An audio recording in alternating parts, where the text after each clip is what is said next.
We are back at it. 27th of April 2039 into the Champions League final, but need to show you this first. Titus Pétange, champions of the Luxembourg League with one game to go.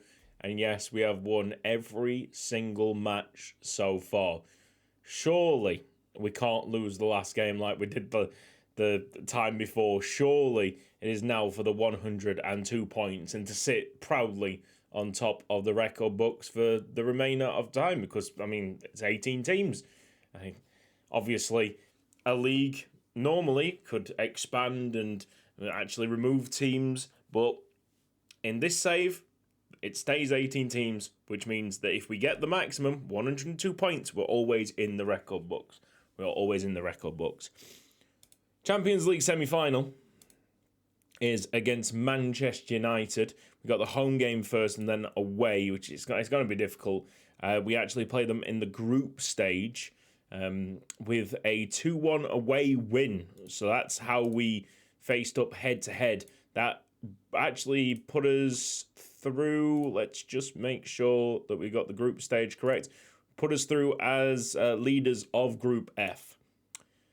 That last goal by Robert Makovic, making it 2-1. So we have the slight edge, I would say, but it's a very, very difficult game. Atletico Madrid are also a very difficult game. We've got a good mentality. We're scraping out these results, but I don't think we're as good as last year. Obviously, there's been some chops and changes in defence. There's actually been a move in midfield as well, which made us slightly weaker. So if we go out here, which I kind of expect, I do expect, honestly, it's a great result. Like semi-finals after winning it the year before, I'll take that every single day of the week. But we will fight. We'll absolutely fight to try and get this done. So last time you were here, it was before the Champions League Group F even kicked off. We were facing up against Chelsea in the UEFA Super Cup with a 2-0 victory. That was the 11th of August. Now we're talking about the defence having a rebuild, and that rebuild has taken place from here. Let me just check the date again. 11th of August. Okay, thank you very much. 11th of August. So after that, we signed up Juanjo. And it was a good piece of business. We basically signed up all the centre-backs that had a scouting report of 5 stars. This was the final one. And he had 5 stars. He stayed 5 stars. He's into the first team. He's growing quite nicely. He was quite a bit of business. £44 million. It's a record for Luxembourg. And that's the only piece of a note taken. Felipe Valencia was also signed, a right back, but he's got slightly injured. You see a real big drop in his bravery. £10 million, so £54 million just on them two, and we might be bringing in a really, really good centre mid shortly. From the dates here, where are we saying? What are we saying? What are we saying? Hardaincia, he left for Chelsea, £20 million. And then Facundo Carvalho went on loan. But I think he's moved on now. Jose Barron moved to Ajax, 2.7 million. Nesta Martinez moved to what it looks like Banfield for 1.4. Nejar and Iban Alvarez out on loan. Pedro Garrido went out for 2.5 million. Just getting slight bits of money here, there, and everywhere. David Luis Pereira was sold for a really low 52k, could rise to 84k. A loan for Warren Fallon. Nice going on. Facundo Carvalho, after the loan, went to Benfica. And then Triff was the big sale, £40 million plus 40% of next sale, going to Manchester United. Will he feature for Manchester United? Probably not. Probably not. It's one for the future for them. He did drop from his maximum potential, so I accepted the bid. Quite difficult. It was a difficult decision to make, but it was a compelling offer for what it is right now. Of course, that could be an absolute disaster. But if he was as good as certain other players in this club, you'd think that he would have a potential 4.5 stars and not 5. Not 4. Okay? And then there's 3 loans down here. Varela, Oliveira, and Berkgaard. Wicked. So let's cover the rest of the season as it stands right now. Of course, if we do beat Manchester United through 2 legs, we'll be going into a Champions League final. I've noticed that we're playing Pétange on the last game. Do you remember Pétange with the team that stopped us from getting a complete sweep of the league the last time? Well, they're there again. Let's go. Let's go do it. Come on. This is might take a long time, so let's crack on with it. Pick up, get going. The tactical flexibility that we had last year doesn't seem to be making the same inroads this year. Might be because we haven't got the facility to use Cape Fear well enough. We haven't got the quality in midfield. Go on, Paradiso. Well, the early chance is for Titus Pétange.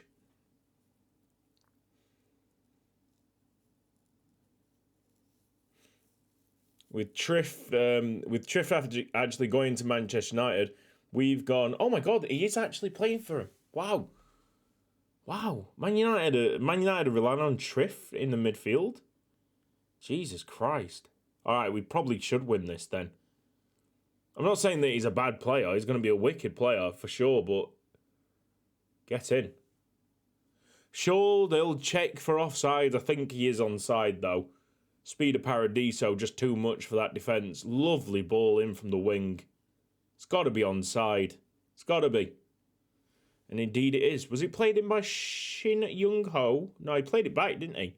And then, Dodig. Mate, Dodig is so clutch. Dodig is what Manchester United think Trift is.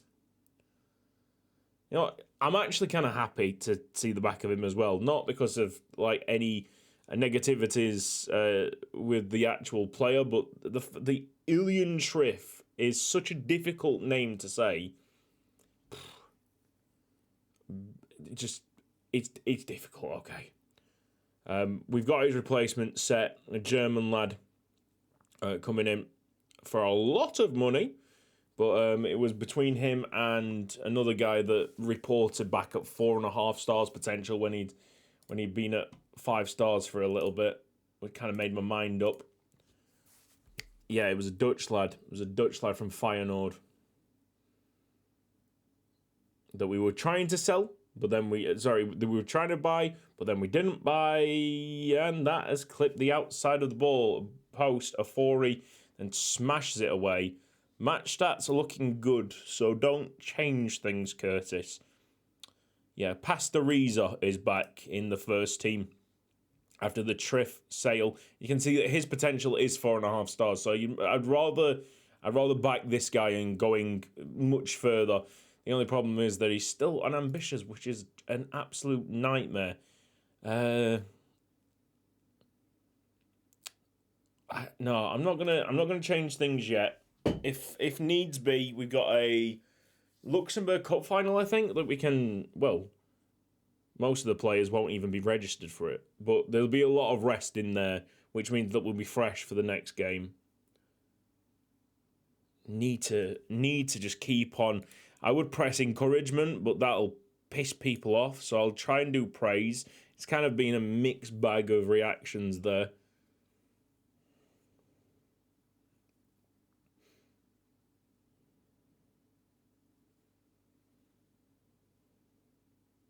That was very composed there by Balic.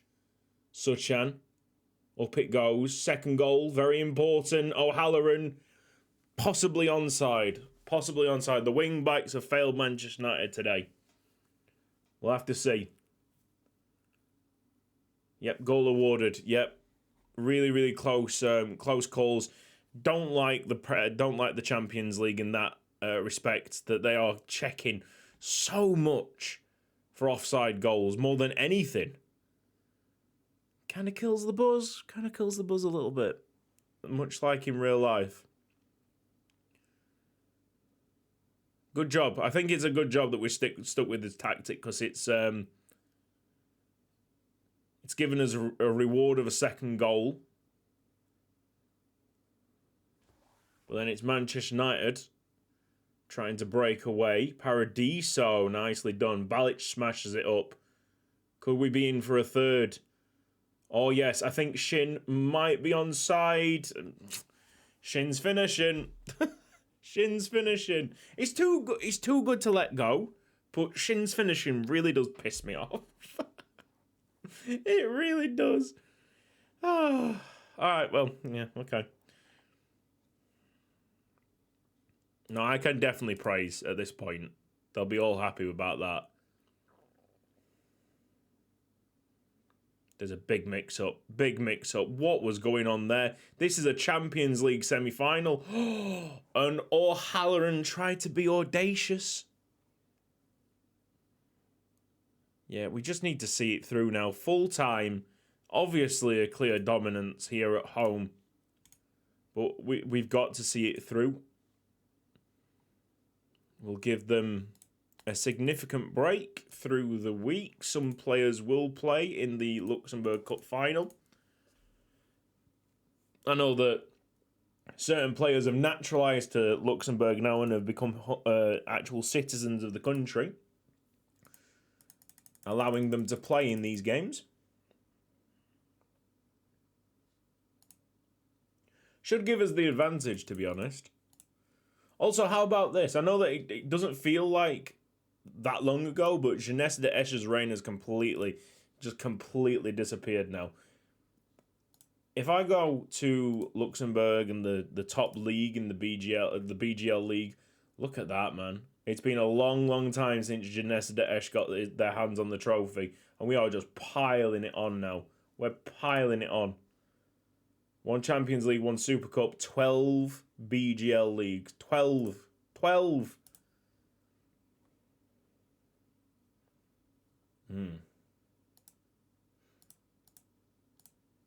Okay, Luxembourg Cup. I'm going to go and pick like more rotation. Paradiso. Just hope that that's enough. Madrovic is playing in the net, which is nice. Salazar at right back. Let's see what we do. Let's see what happens. Coupe de Luxembourg. 2-0 victory. And more silverware coming in. Apparently it's a famous treble. Technically it is. But the big prize is still yet to be won. And we do. We do have a chance of winning it. Amazing. I feel like... Oh! I do have some news. I feel like I'm missing some news here. We went through a takeover. And let me say, the new board are a bit weird on what they want this club to like be in terms of vision. Not signing anybody over the age of 30 and keeping us as the top reputation club in Luxembourg, and it's a different stance to where I was, a more relaxed approach before the takeover happened, and I'm kind of missing, yearning for that old board and just a bit of relaxation. It doesn't really matter, of course, because I am unsackable. I mean, if you sack me from this club, you're gonna have anarchy on your hands, pal. So I don't mind, I don't care because it's not going to affect me, but it's just some very, very strange and really strict kind of, not aggressive, but demanding goals to set for a club that you've built up yourself. Like, if it wasn't for you, this club would still be like, shite. You know what I mean? if I was a proper manager and if I'd done this for a club, and if a board had come in, right, spent whatever, I don't care how much money they'd spent on like taking over the club. If they go, oh, you can't do this, you can't do this, we want you to do this, we want you to do that. Literally, I'd be like, without me, this club would be nothing. Without me, this club's going to be nothing. So just leave it. Fam, just leave it. Just allow me to do my business. I'll try and not like spend too much money to cripple us financially. Just let me do it. Let me get on with my fucking job, pal. We're gonna go for Cape Fear. The reason for that is that I want to go 4-2-4 for the final. Okay? This could be a very, very bad decision. Oh, it is the more balanced. I think it's on balance than the other two tactics are on positive. So the team will be sitting back a little bit more. See what we do here. Oh, what a save by Valencia onto the post. I mean, that would have helped. That would have certainly helped. Yep, let it just run. Let it just run. Of course, our last semi-final in England was just pain. Total and utter pain, wasn't it? Against Arsenal, going from, 4-1 up to 3-1, down in the second leg, 4-4 aggregate for Paradiso to score the winner in, like, the 81st minute. That's a goal for Manchester United.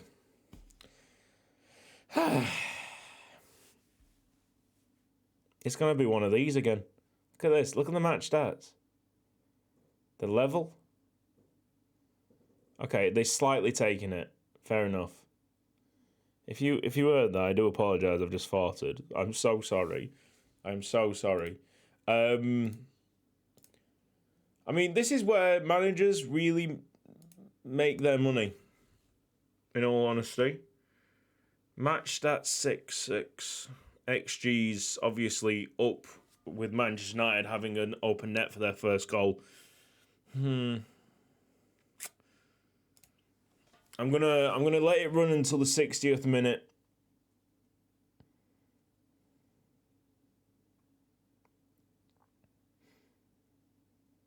Look at that match stat. Match stat starting to very, very balanced again. Right, 62nd, 64th. We're going back to the 4-2-4. I feel like we're more comfortable in that situation. Which means that Juanjo, one of the new players, will need to move. Paradiso has to get on the pitch, of course. Maybe we do a double swap on the wings. Beardmore coming on as well. O'Halloran up front. Should we bring on Shin Young-ho for that kind of, not the physicality and the speed? Confirm the subs. It's all attacking substitutions for Titus Pétange that might catch Manchester United out. Of course they're going to push. Of course they're going to push. McCormack.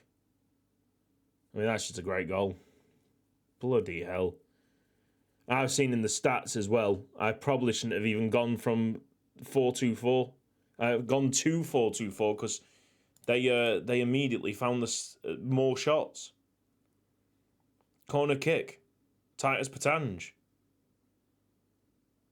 Will be Suchan. Don't make any stupid passes. Make this one of our highlights, and it's not one of our highlights. Jesus Christ, man. Suchan's off.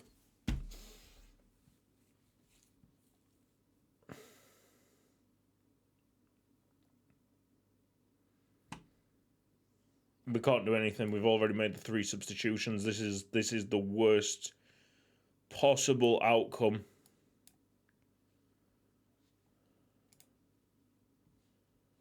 Um,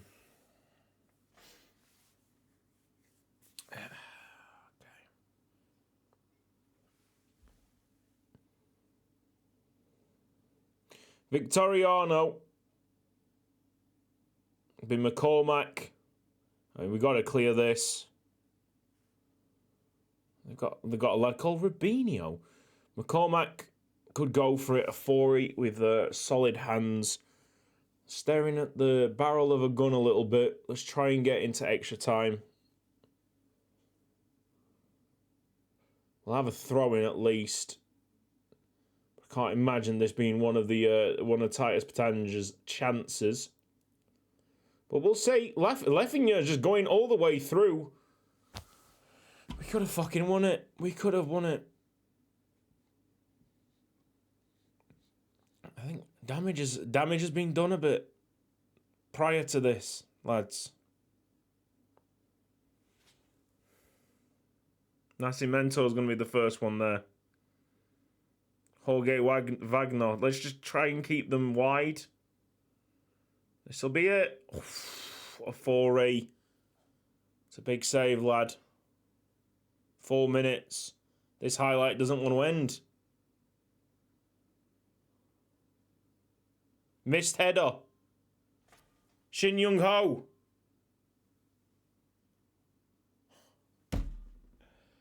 Never again, lads. Never again. Never again do that to me. Fucking hell, lads.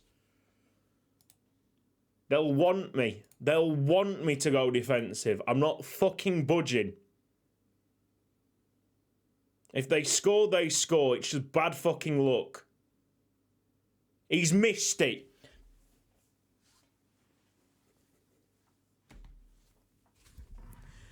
Titus Pétange, from out of fucking nowhere, have gone into another Champions League final. 10-man. Suchan's going to get a slap on the fucking wrist. Don't do that again. Jesus, lads. Jesus. You left that late. Shin Young-ho. Okay? For all the shit that I've given you, the fact that you've been able to finish that under immense pressure. What a good call. What a good call. Managers in them moments make good calls. Good managers make good calls. And we bloody did it, putting Shin in. Paris Saint-Germain will be the finalist. They will have a wicked team. You know that they're going to have like the most insane team, and we will be complete underdogs for that. But you know what? We've been running this underdog kind of situation all the way through, and I think we're comfortable in it. I think we're incredibly comfortable in it. This is it. To get into the record books as the team that didn't lose a single game in the league season. 102 points and better. No, we'll stake to Cape Fear if anyone's from PSG scouting us right now. To be better than Janessa Daesh once and for all. Get your own back on Pétange, please. Second against first. Surely. 102 points. Not a single loss. Not a single loss. 30 points ahead of the rest. Not a single fucking loss. Congratulations to Pétange coming second. Like, amazing. Amazing season for them.